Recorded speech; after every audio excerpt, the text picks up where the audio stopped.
مزمل بیٹا، میں کل معراج کو جانا چاہتی ہوں۔ مزمل کے چہرے پر کئی سوال تھے۔ اس نے سوچتے ہوئے پوچھا، کیوں؟ وشال کا نکاح ہے، تمہاری فیکٹری بھی دیکھنا چاہتی ہوں، ایک اور بھی ضروری کام ہے۔ آپ کو ڈاکٹر نے سفر سے منع کیا ہے۔ مزمل نے سنجیدگی سے کہا، ضروری کام نہیں پوچھو گے؟ ممتاز بیگم نے تعجب کی آنکھ سے مزمل کو دیکھا۔ بتائیں، مزمل نے نظریں چراتے ہوئے پوچھا۔ کسی سے معافی مانگنی ہے، ممتاز بیگم نے حتمی انداز میں بتایا۔ کس سے؟ مزمل بیگ توقف سے بولا۔ حکیم عاقل انصاری سے، ممتاز بیگم نے سکون سے جواب دیا۔ آپ کس سے جانتی ہیں حکیم صاحب کو؟ مزمل تششدر تھا اپنی دادی کی بات سن کر۔ میں ہی تو جانتی ہوں اصل حقیقت، ممتاز بیگم نے کھوئے کھوئے آواز میں کہا تھا۔ کیسی حقیقت؟ اس نے ایسے کہا جیسے اس کی چوری پکڑی گئی ہو۔ ہم دونوں دو بہنیں تھیں۔ جنوبی پنجاب میں ابا و تایا کی ہزاروں ایکڑ زمین تھی۔ میرے بڑے ابا کا نام آسماں تھا، وہ تایا کے بیٹے شہوار کی منگیتر بھی تھی۔ میں چھوٹی تھی، آپا مجھ سے 10 سال بڑی تھی۔ آپا ملتان میں پڑھتی تھی۔ آپا کو اپنی کلاس فیلو عقیل انصاری سے محبت ہو گئی۔ آپا نے ابا اور تایا کی مرضی کے خلاف عقیل سے شادی کر لی۔ ابا نے آپا کو جائیداد سے عاق کر دیا۔ وہ قسم کھائے کہ وہ پوری زندگی آپا کی شکل نہ خود دیکھیں گے، نہ اپنے خاندان میں کسی کو دیکھنے دیں گے۔ ابا نے میری شادی ایک بیوروکریٹ سے کر دی۔ ہمایوں بیگ میں طلب تمہارا دادا اور پڑھا لکھا آدمی تھا، میں مڈل پاس۔ آپا کی شادی کے بعد ابا نے مجھے پڑھنے نہیں دیا۔ میں تمہارے دادا ہمایوں بیگ سے بنی نہیں، اس نے مجھے طلاق دے دی۔ تب تمہارے باپ مدثر بیگ صرف 6 ماہ کا تھا۔ ابا نے مجھے یہ والا گھر خرید دیا اور کہا کہ تم لاہور میں ہی رہو۔ ایک بیٹی نے مرضی سے شادی کر لی، دوسری کی طلاق ہو گئی۔ ابا کو ان دونوں صدموں کا گہرا اثر ہوا، وہ بھی چل بسے۔ ابا کے مرنے کی دیر تھی، میرے تایا کے بیٹے شہوار نے ہماری آدھی زمین پر قبضہ کر لیا۔ عدالت میں کیس چل پڑا۔ عدالت میں کیس چلتا رہا، فیصلہ نہیں ہوا۔ میں نے مدثر کے لیے شادی نہ کرنے کا فیصلہ کیا تھا۔ تمہارے باپ مدثر جوان ہو گیا، میں نے اسے بڑے لاڈوں سے پالا تھا۔ ایک دن کہنے لگا، میں نے ایک لڑکی پسند کی ہے، اس سے شادی کروں گا۔ میں نے فوراً رضامندی ظاہر کر دی۔ مدثر کو سب سے قریبی دوست نعمان لغاری اس کی شادی میں پیش تھا۔ نعمان کا تعلق ملتان سے تھا۔ تمہارے والدین مدثر اور ماریہ کی شادی ایک ہفتے بعد نعمان کی بھی شادی تھی۔ مدثر نے کہا، میں نعمان کی شادی میں ملتان جانا چاہتا ہوں۔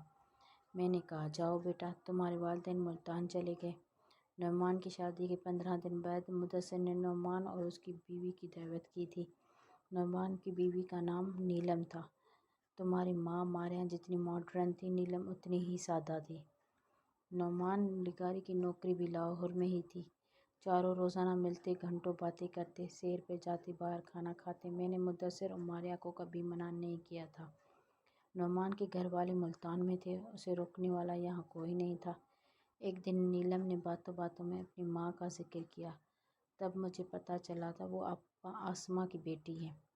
میں نے یہ بات مدثر سے کی، کہا میں نے اپنی بہن سے ملنا چاہتی ہوں۔ ان دونوں شادیوں کو 4-5 ماہ کا عرصہ گزر چکا تھا۔ تمہاری ماں بھی امید سے تھی، ادھر نیلم بھی ماں بننے والی تھی۔ کوئی 6 ماہ بعد تمہاری ماں ناراض ہو کر سمن آباد اپنے میکے چلی گئی۔ میں نے مدثر سے پوچھا، کیا بات ہے؟ اس نے مجھے بتایا وہ مجھ سے طلاق لینا چاہتی ہے۔ میں منانے کے لیے سمن آباد گئی، پر ماریہ واپس نہیں آئی۔ وہ اپنی طلاق پر ضد پر ڈٹی رہی۔ چند دن گزر گئے، نعمان کا بھی آنا جانا بند ہو گیا۔ میں نے مدثر سے پوچھا، نعمان اور نیلم نہیں آئے کہاں؟ کہنے لگا، نعمان اور نیلم ملائیشیا چلے گئے ہیں۔ میں نے اسی سے کئی بار کہا، مجھے آپا سے ملنا ہے، نیلم سے اس کے گھر کا پتہ لو۔ مدثر ٹال مٹول کرتا رہا۔ کئی مہینے گزر گئے۔ ایک دن خبر آئی ماریہ کو بیٹا پیدا ہوا ہے، اگلے دن وہ تجھے یہاں چھوڑ گئی۔ میں پریشان تھی، ایک دن کا بچہ اور ماں یہاں چھوڑ گئی۔ مدثر نے مجھے بتایا کہ اس نے ماریہ کو کب کی طلاق دے دی تھی۔ ایک دن تم بہت رو رہے تھے، تم فیڈر سے دودھ نہیں پی رہے تھے۔ تب باسط کو کوئی 2 ماہ کا ہوگا، بلقیس نے تمہیں دیکھا تو مجھ سے کہنے لگی، بیگم صاحبہ میں چھوٹے صاحب کو اپنا دودھ پلا دوں؟ میں نے کچھ دیر سوچا، پھر کہا، اپنے کوارٹر میں لے جا کر پلا دیا کرو۔ تم 1 مہینے کے تھے۔ ایک دن عاقل انصاری ہمارے گھر آیا، وہ بہت غصے میں تھا۔ مجھے نہیں پتہ تھا وہ کون ہے۔ کہنے لگا مدثر کدھر ہے؟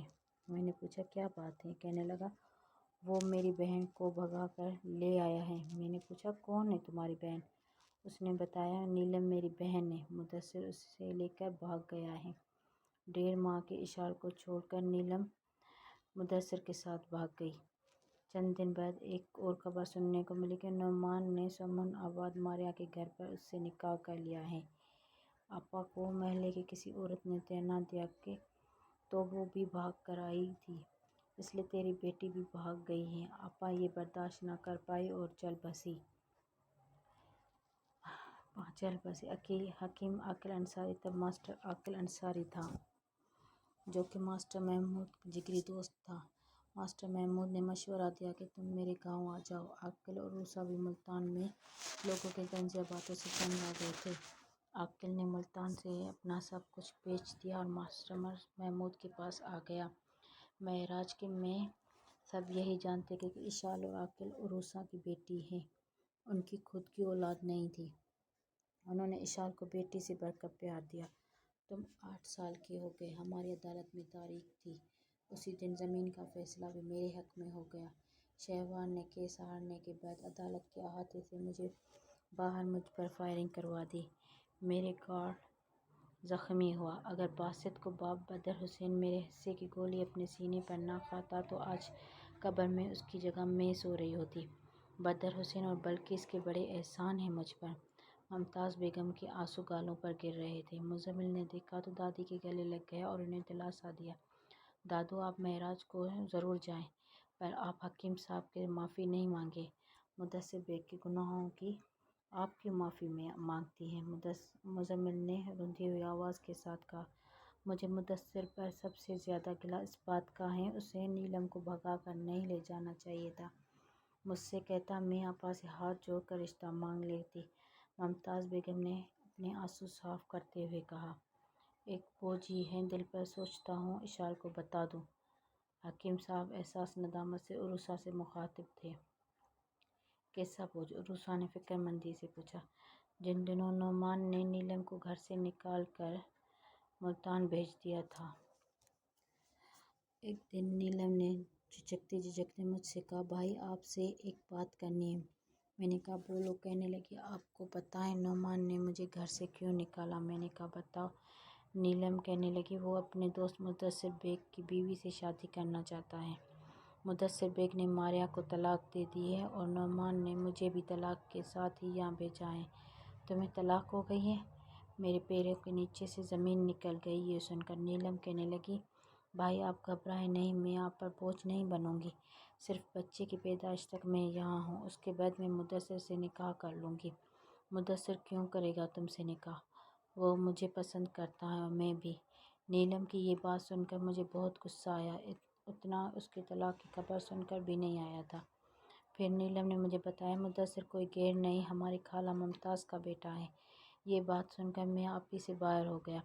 ابا اور اماں نے اپنے گھر والوں کی مرضی کے خلاف شادی کی تھی۔ ابا کے شریکے نے ان کے حق میں پانی بند کر دیا۔ نانا اور خالہ نے بھی کبھی ہماری خبر نہیں لی تھی۔ ابا بیمار ہو گئے، اماں نے لوگوں سے بچوں کی ٹیوشن پڑھا کر ابا کا علاج کروایا، ہمارے بھوکے پیٹوں کا کھانا فراہم کیا۔ چند دن بعد ابا چل بسے، تب میں میٹرک میں پڑھتا تھا۔ میں نے یہ خبر نانا اور خالہ کو بھجوائی، مگر اس طرف سے بھی کوئی جواب نہ آیا۔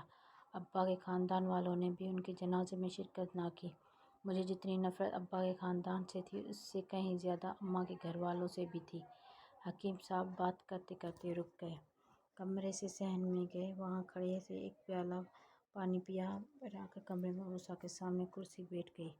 اشال بھی ان کے پیچھے کمرے میں داخل ہوئی۔ میں نے نیلم سے کہا تھا میں تمہاری کسی سے بھی شادی کر دوں گا، مگر مدثر سے کسی قیمت پر نہیں ہونے دوں گا۔ حکیم صاحب نے ٹھنڈی سانس بھری اور پھر خاموش ہو گئے۔ عروسہ ٹکٹکی لگائے ہوئے حکیم صاحب کو دیکھ رہی تھی۔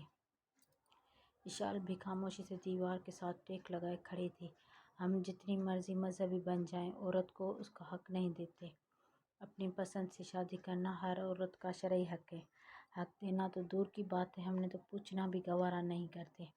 اماں کا صرف اتنا قصور تھا کہ انہوں نے اپنی پسند سے شادی کی۔ اماں جیسی نیک سیرت عورت میں نے اپنی پوری حیاتی میں نہیں دیکھی۔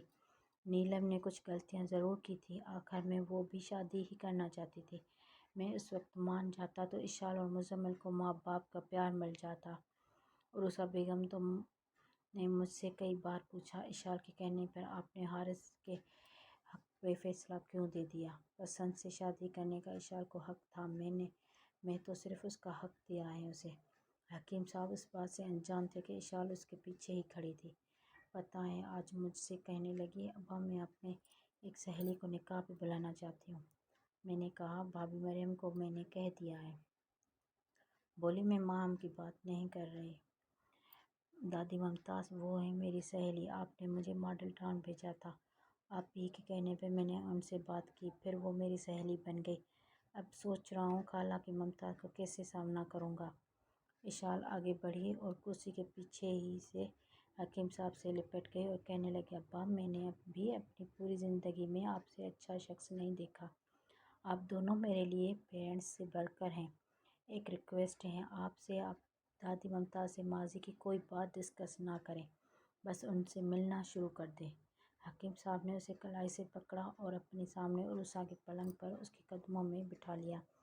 حارث کی کوئی خبر؟ وہ سب شاپنگ سے آ چکے تھے، اس کے معراج کے میں اپنے گھر پر ہیں۔ اشال نے خوشی خوشی تفصیل دی۔ وہ سب کون؟ عروسہ نے تجسس سے پوچھا۔ آنٹی حلیمہ، ان کا بیٹا مومنہ، آنٹی مریم۔ انگلیوں کی پوٹوں پر گنتے ہوئے اشال بولی، ساس کا نام لے لیتی ہو، منگیتر کا نہیں۔ عروسہ نے اشال کو چھیڑا۔ اماں، اشال اماں کہتے ہوئے شرمائی۔ اشال بیٹی تم کو کچھ اور خریدنا ہے تو پیسے لے لو، حکیم صاحب نے شفقت سے پوچھا۔ نہیں ابا، اشال نے مشکور نگاہوں سے حکیم صاحب کو دیکھا، اٹھ کر چلی گئی۔